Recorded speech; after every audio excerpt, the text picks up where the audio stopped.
طالبانو علماو د یهودو به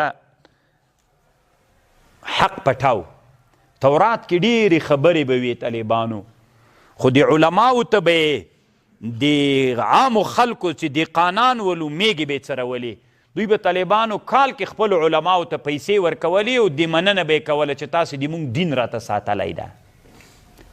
نو علماو ته به حق معلوم چې رسول الله راغلی د دوی به طالبانو د غلق پیسو په مقابل کې د رسول الله صفت سم نه ذکر کو. رسول الله تورات کې راغلی تورې سترګې به وي، داسې سقه به یې داسې وي، دوی به ویلې شنې سترګې به قصدن به طالبانو پټو چې پیسې را باندې باندې نسی.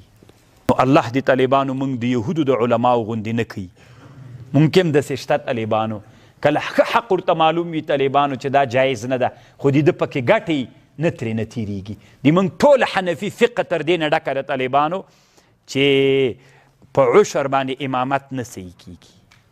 خو ته خو دا خبره جنوب کې وکوله پوسته کې در باندې وباسي. الله دې رحم وکړي طالبانو. دغسې چې تاسې علما سوئ، تاسې په دې یو تحقیق وکئ، وروسته له هغه نه چې الله نو بیا د علما ولې داسې کوي، نو بس فایده یې ده پکې چې کله فایده هم سوله بیا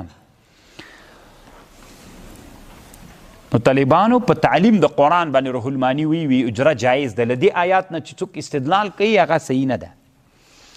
ولا تلبسوا الحق بالباطل، مبدلوي حق بباطل باندې، وتکتمو او مپټوي حق وانتم تعلمون، تاسې پوهیږئ هم. نو دین علما استدلال کوي چې عالم چې حق پټوي نه ظاهر کوي دا حرام ده. واقیموا الصلاة، قائم کوي لمنځونه، وآتوا الزکاة، ورکوي زکاتونه، ورکعوا مع الراکعین، رکوع کوي سره له رکوع کوونکو.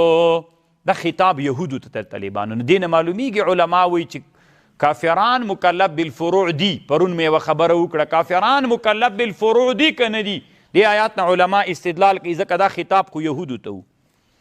ورکعوا، رکوع کوي مع الراکعین، لدی جن علما استدلال کوي چې د جمع المنت دا واجب ده.